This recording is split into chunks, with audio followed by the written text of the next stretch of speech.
जी हाँ, स्वागत है आपका। तो हम चर्चा करेंगे मनोविज्ञान से संबंधित महत्वपूर्ण और परीक्षा उपयोगी तथ्यों पर। इसके पिछले भाग में यानी भाग 2 में अब तक हमने 64 अति महत्वपूर्ण प्रश्नों पर चर्चा कर लिया था।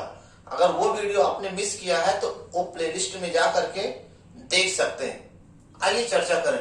प्रश्न नंबर 65, जीव विधा मॉडल किससे संबंधित है? तो जीव विधा मॉडल ये शारीरिक रूप से अक्षम बालकों से संबंधित है। 66 जी, नेक्स्ट पॉइंट, मनोसामाजिक बालक किसे कहते हैं? मनोसामाजिक बालक उसे कहते हैं जो सामाजिक नियमों का पालन करता है। जो सामाजिक नियम है, रीत रिवाज है, उन सब का जो पालन करता है उसे कहते हैं मनोसामाजिक बालक। ठीक, अब सवाल यह है कि मनोसामाजिक बालक कौन होता है और कौन नहीं होता है। तो देखिए, जो समस्यात्मक बालक होता है वो मनोसामाजिक बालक नहीं होता है। ठीक, जबकि जो है पिछड़ा बालक, मंद बुद्धि बालक, प्रतिभाशाली बालक, सृजनात्मक बालक, ये सभी मनोसामाजिक बालक के अंतर्गत आएंगे। लेकिन जो समस्यात्मक बालक होता है वो मनोसामाजिक बालक नहीं होता है। ठीक, मनोसामाजिक सिद्धांत से संबंधित इरिक्सन ने मनोसामाजिक सिद्धांत दिया था। उस पर विस्तृत अगर आपको देखना है, इन सभी टॉपिक पर अगर विस्तृत आपको देखना है तो मनोविज्ञान की जो प्लेलिस्ट बनी है उसमें हम विस्तृत चर्चा किए हैं, उसको आप देख सकते हैं। इसमें केवल to the points, only examination oriented points. ठीक, चलिए नेक्स्ट पॉइंट की तरफ। क्वेश्चन नंबर 67, सवाल क्या है? RT act, right to education act 2009 कब लागू हुआ? तो सबको पता है कि 1 अप्रैल 2010 को लागू हुआ। ठीक है ना। जो 6 से 14 वर्ष यानी कक्षा 1 से 8 तक के बालकों के लिए निःशुल्क शिक्षा की व्यवस्था की गई है। ठीक, चलिए नेक्स्ट पॉइंट की बात करें। क्वेश्चन नंबर 68 जी, पीएस यानी कि प्राइमरी स्तर पर जो शिक्षक छात्र अनुपात होता है वो कितना होना चाहिए? 1 शिक्षक पर 30 छात्र। और यूपीएस की बात करें, उच्च प्राथमिक स्तर पर बात करें तो 1:35 यानी 1 अध्यापक पर 35 छात्र होने चाहिए। तो ये पॉइंट क्लियर हो गया। नेक्स्ट पॉइंट की बात करें। Question number 69, NCF national curriculum, जी हाँ, नेशनल कैरिकुलम फ्रेमवर्क, ठीक है ना, एनसीएफ 2005। ठीक, ये किसकी अध्यक्षता में तैयार किया गया था? तो एनसीएफ 2005 ये जो है प्रोफेसर यशपाल के नेतृत्व में तैयार किया गया था। इसका उद्देश्य क्या था कि बिना बोझ का अधिगम यानी करके सीखना, या फिर बिना बोझ का या बिना भार का अधिगम पर इसका प्राथमिकता था, और करके सीखना ये भी इसकी प्राथमिकता रही है, और त्रिभाषा को प्राथमिकता दिया गया एनसीएफ 2005 में। त्रिभाषा में हिंदी, अंग्रेजी और इसके साथ साथ वो जो क्षेत्रीय भाषा होती है उसको भी इसमें प्राथमिकता दी गई। ठीक, नेक्स्ट पॉइंट, वंचित बालक। वंचित बालक का मतलब किसी प्रकार की कमी रह जाना। वंचन का मतलब होता है किसी प्रकार की कमी होना। अब वो चाहे जो है आर्थिक दृष्टि से हो, चाहे वो सामाजिक दृष्टि से हो, या चाहे शैक्षिक दृष्टि से, किसी भी प्रकार की कमी वो वंचित बालकों की श्रेणी में आएगा। ठीक, चलिए नेक्स्ट पॉइंट की बात करते हैं। ब्रेल पद्धति ये दिव्यांग बालकों के लिए प्रयोग किया जाता है, यानी अंधे बालकों के लिए प्रयोग किया जाता है। तो इसका आविष्कार लुइस ब्रेल ने किया था। ठीक है ना, और लुइस ब्रेल ने 1830 में किया था। ये भी क्वेश्चन कई बार पूछा गया है। इसमें जितने भी प्रश्न हैं वो सभी एग्जामिनेशन ओरिएंटेड पॉइंट्स हैं, टू द पॉइंट्स हैं, फर्जी पॉइंट्स एक भी नहीं है। इसलिए इनका कॉन्सेप्ट क्लियर करना बेहद जरूरी है। इसको चाहे आप नोट कर लीजिए ताकि ये कॉन्सेप्ट क्लियर हो जाए। ये पॉइंट्स आपके पेपर में क्वेश्चंस के बीच में ये मिलते रहेंगे, क्वेश्चंस में मिलेंगे, ऑप्शंस में भी मिलेंगे। ये आपका कॉन्सेप्ट क्लियर करेंगे। ठीक, चलिए नेक्स्ट पॉइंट की बात करें। ईड, ईगो, सुपर ईगो। ये फ्रायड का मनोविश्लेषणात्मक सिद्धांत के अंतर्गत इड, ईगो, सुपर ईगो, इदम, अहम, अति अहम, ठीक है, जो मन स्थिति होती है, ये फ्रायड का है मनोविश्लेषणात्मक सिद्धांत के अंतर्गत। इड का मतलब होता है इच्छाओं का भंडार, ईगो का मतलब है कल्पना से काम नहीं चलेगा, सुपर ईगो का मतलब है आदर्शवादी विचारधारा, भले बुरे का जांच करना, सही गलत की पहचान करना, ये है सुपर ईगो। ठीक, नेक्स्ट पॉइंट की बात करें, क्वेश्चन नंबर 73, चोटी को रोटी कहना और दरवाजा को वाजा कहना, ये किस प्रकार का विकार है? तो ये है डिसलेक्सिया, ठीक है ना। नेक्स्ट पॉइंट की बात करें, 74, सोचना या चिंतन, सोचना या चिंतन करना, ये किस प्रकार की प्रक्रिया है? यह एक प्रकार की मानसिक प्रक्रिया है। चलिए नेक्स्ट पॉइंट की बात करें, विशिष्ट बालकों से संबंधित जो सिद्धांत दिया था वो किसने दिया था?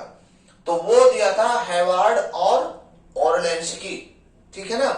विशिष्ट पद के लिए जो सृजनात्मक बालक या फिर मंद बुद्धि बालक के लिए जो यूज किया शब्द है वो विशिष्ट बालकों से संबंधित हेवार्ड और ओरलेंस्की ने इस पर डिस्कशन किया था। चलिए नेक्स्ट पॉइंट की बात करें, प्रश्न नंबर 76, स्वाप्रायण चिंतन किसे कहते हैं? स्वाप्रायण चिंतन जो हम स्वयं से सोचते हैं, स्वयं के बारे में सोचते हैं, जैसे स्वप्न हो गया, स्वप्न चित्र हो गया, अभिलाषा कल्पित हो गया, यानी जो स्वयं की इच्छा है उसके बारे में चिंतन करना, वो स्वाप्रायण चिंतन में आएगा। नेक्स्ट पॉइंट, यथार्थवादी चिंतन जो वास्तविकता से संबंधित होती है, जो यथार्थवादी चिंतन होती है वो वास्तविकता से संबंधित होती है।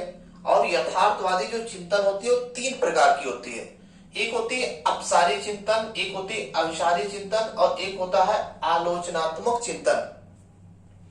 अपसारी चिंतन में एक ही तथ्य पर कई तरीके से चिंतन करते हैं, अभिसारी चिंतन में दिए गए तथ्य पर बस उसी के अनुसार सोचते हैं, एक ही तरीके से सोचते हैं। आलोचनात्मक चिंतन में गुण और दोष, अच्छाइयां क्या है, बुराइयां क्या है, इस प्रकार का हम चिंतन करते हैं। प्रश्न नंबर 78, चिंतन करने के साधन कौन कौन से हैं? किसके माध्यम से हम चिंतन कर सकते हैं? तो इसके लिए प्रतिमा यानी इमेज, भाषा और संप्रत्यय। भाषा के माध्यम से, संप्रत्यय यानी अवधारणा, कोई भी कॉन्सेप्ट है उसके आधार पर, कोई प्रतिमा, कोई इमेज के आधार पर हम चिंतन कर सकते हैं। ठीक, प्रश्न नंबर 79, ठीक, कहा यह जाता है कि परंपरागत दृष्टिकोण शिक्षण साधन कौन कौन से आएंगे? परंपरागत दृष्टिकोण शिक्षण साधन के अंतर्गत कौन कौन से आएंगे? तो इसके अंतर्गत आएगा श्रव्य साधन, श्रव्य दृश्य सामग्री, वो परंपरागत दृष्टिकोण शिक्षण साधन के अंतर्गत आएंगे। ठीक, चलिए नेक्स्ट पॉइंट की बात करें, प्रश्न नंबर 80, तकनीकी दृष्टिकोण शिक्षण साधन के अंतर्गत कौन कौन से शिक्षण सामग्री आएंगे? ठीक, तो सरल हार्डवेयर और सॉफ्टवेयर, ये आएगा आपका तकनीकी दृष्टिकोण से शिक्षण साधन के अंतर्गत। इसका ये कॉन्सेप्ट हो गया। नेक्स्ट पॉइंट की बात करें, सीखने का सबसे अच्छा तरीका क्या है? सीखने का सबसे अच्छा तरीका है अर्थपूर्ण सीखना, यानी कि शब्दों को या चीजों को समझकर सीखना ही सीखने की सर्वोत्तम विधि है। ठीक, चलिए नेक्स्ट पॉइंट की बात करें, प्रश्न नंबर 82 की बात करें, थॉर्नडाइक, स्किनर, पावलोव और हल और मिलर।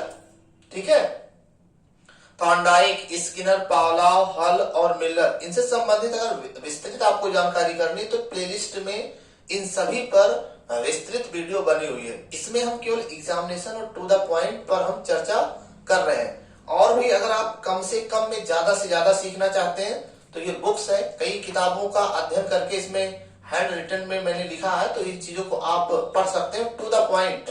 फर्जी समय बर्बाद करने के लिए इसमें कुछ भी नहीं है, केवल महत्वपूर्ण चीजें दी गई है। हिंदी ये शिक्षा मनोविज्ञान है, इसके साथ हिंदी है और हिंदी के साथ साथ और भी हमारे पास जो नोट्स है, आप उसके बारे में जानकारी आप वहां पे दिए गए नंबर पर आप जानकारी कर सकते हैं। ठीक है, चलिए, तो थॉर्नडाइक, स्किनर और पावलोव और हल का जो सिद्धांत है ये किस पर आधारित है? तो ये पुनर्बलन सिद्धांत पर आधारित है। याद भी करते रहिए क्योंकि याद होना भी बहुत जरूरी है। पढ़ने के बाद अगर याद नहीं होता है, कॉन्सेप्ट क्लियर नहीं होता है, तो बेकार है इसको देखना और बेकार है आपका पढ़ना। ठीक, तो थॉर्नडाइक, स्किनर, पावलोव और हल और मिलर का जो सिद्धांत है वो पुनर्बलन सिद्धांत पर आधारित है। ठीक है ना। चलिए नेक्स्ट पॉइंट की बात करते हैं। वाटसन, एस्टस और गुथरी। ठीक, वाटसन, एस्टस और गुथरी ने जो इनका जो सिद्धांत वो किस पर आधारित है, तो वो अपुनर्बलन सिद्धांत पर आधारित है। और भी लोग के बारे में बात करना चाहें तो थॉर्नडाइक ने प्रयास और त्रुटि सिद्धांत दिया था, स्किनर ने क्रिया प्रसूत अधिगम सिद्धांत दिया था, पावलोव ने शास्त्रीय अनुकूलन अनुबंधन सिद्धांत दिया था। इसके अलावा हल ने, सीएल हल आपने पढ़ा है, सबलीकरण सिद्धांत, प्रबलन सिद्धांत, वो सीएल हल की देन है। ठीक है, बाकी वाटसन तो फेमस ही है। इन्होंने ही कहा था मुझे एक छोटा सा शिशु दे दीजिए, मैं उसे वातावरण के प्रभाव से कुछ भी बना सकता हूं, चाहे उसकी आनुवंशिकता कुछ भी हो। व्यवहारवाद के जनक कोई और नहीं, वाटसन ही है। तो महत्वपूर्ण चीजें हैं।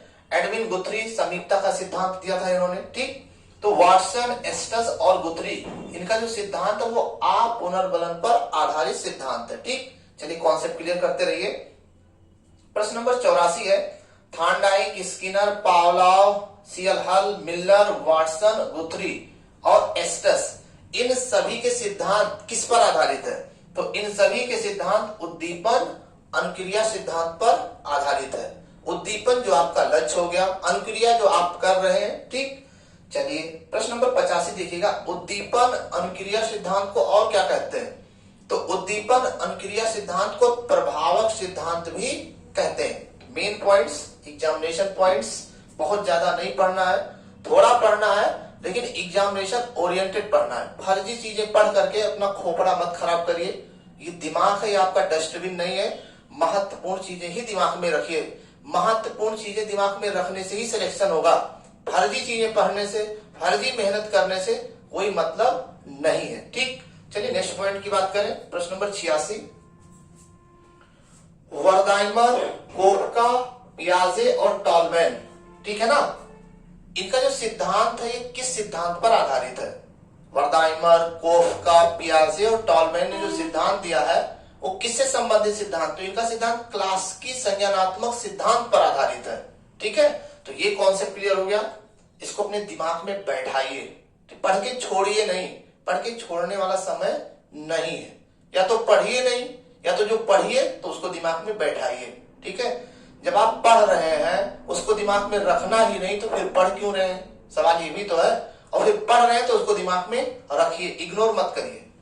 प्रश्न नंबर 87, ओशोबेल, ब्रूनर, बंडूरा, बोल्स और बेंडारा, ये जो मनोवैज्ञानिक है इनके सिद्धांत किस पर आधारित है, तो इनके ये आधुनिक संज्ञानात्मक सिद्धांत के अंतर्गत इनके सिद्धांत शामिल हैं। ओशोबेल, ब्रूनर, बंडूरा, बोल्स और बेंडारा। ठीक, थोड़ा सा नाम ले लें। वर्दाइमर, कोफका, ये लोग जो है उससे संबंधित है। किससे संबंधित, सूझ और अंतर्दृष्टि सिद्धांत जो कोहलर की देन थी उससे समग्राकृति सिद्धांत से संबंधित है वर्दिमर, कोफका। जीन पियाजे सब लोग जानते हैं, संज्ञानात्मक विकास के जनक, मानसिक विकास के जनक जीन पियाजे। ठीक, इसके अलावा ओशोबेल ने सीखने की 4 प्रकार बताए, सबको पता है। और इसके अलावा ब्रूनर ने भी संज्ञानात्मक सिद्धांत से संबंधित सिद्धांत दिया और भाषा और चिंतन को सर्वोच्च प्राथमिकता दिया था। ये बंडूरा वही अल्बर्ट बंडूरा है जिन्होंने सामाजिक अधिगम सिद्धांत का प्रतिपादन किया था। तो सारी चीजें हैं इसमें। चलिए नेक्स्ट पॉइंट की बात करें। प्रश्न नंबर 88, अनुकरण द्वारा सीखना। अनुकरण द्वारा सीखना ये डोलार्ड और मिलर के द्वारा 1941 में प्रतिपादित किया गया सिद्धांत है और इस सिद्धांत को इन्होंने सोशल लर्निंग तथा इमिटेशन में प्रकाशित किया था। ठीक, चलिए नेक्स्ट पॉइंट की बात करते हैं। संज्ञान। संज्ञान किसे कहते हैं, जो हम जानते हैं वही हमारा संज्ञान है। ठीक, ये हो गया संज्ञान। मेटा संज्ञान क्या है, मेटा संज्ञान मतलब मेरा संज्ञान, अपनी समझबूझ, अपनी सूझबूझ से जो हम निर्णय लेते हैं वो है मेटा संज्ञान। ठीक, स्मृति किसे कहते हैं, याददाश्त, जो आपको याद है वही आपकी स्मृति है, जो आप भूल चुके हैं वो आपकी विस्मृति है। ठीक, चलिए नेक्स्ट पॉइंट की बात करते हैं। शमन। समन का मतलब होता है इच्छाओं का दमन करना। इच्छाओं का दमन करना ही शमन कहलाता है। ठीक, चलिए रेचन, रेचन का मतलब होता है दबे हुए जो संवेग है उसको उभरने का मौका देना, इसको बोलते हैं रेचन, संवेगों में उथल पुथल होना। ठीक, चलिए प्रश्न नंबर 91 की तरफ। सार्विक अभिप्रेरण क्या होता है? सार्विक अभिप्रेरण वो होता है जो सभी में पाया जाता है। सार्विक का मतलब क्या? सभी में, चाहे वो इंडिया में रहता हो चाहे अमेरिका में रहता हो। ठीक, भूख, प्यास, नींद, दर्द, कोई भी प्राणी हो, चाहे इंसान हो चाहे जानवर हो, जो सार्विक अभिप्रेरण होते हैं वो सभी में पाए जाते हैं। ठीक, चलिए नेक्स्ट पॉइंट की बात करें, अर्जित अभिप्रेरण। अर्जित अभिप्रेरण जन्मजात नहीं होता है। ठीक, बस इतना ध्यान रखना, अर्जित अभिप्रेरण जन्मजात नहीं होता है। इसके बाद में देखिए सत्ता अभिप्रेरण क्या होता है? सत्ता अभिप्रेरण होता है श्रेष्ठता का भाव, हमेशा श्रेष्ठ रहने की भावना। ठीक, इसके अलावा अनुमोदन अभिप्रेरण, अनुमोदन अभिप्रेरण में क्या होता है? हमेशा प्रतिष्ठा पाने की, प्रशंसा पाने की भाव रखना। ठीक, नेक्स्ट पॉइंट 95 पर हम पहुंच चुके हैं। आक्रमणशीलता अभिप्रेरण क्या है? किसी का नुकसान करना, किसी को चोट पहुंचाना, किसी को आघात पहुंचाना, ये आता है आक्रमणशीलता अभिप्रेरण के अंतर्गत। तो ये थे मनोविज्ञान से संबंधित महत्वपूर्ण और परीक्षा उपयोगी तत्व। हमारे वीडियोस को देखने के लिए आपको बहुत बहुत धन्यवाद।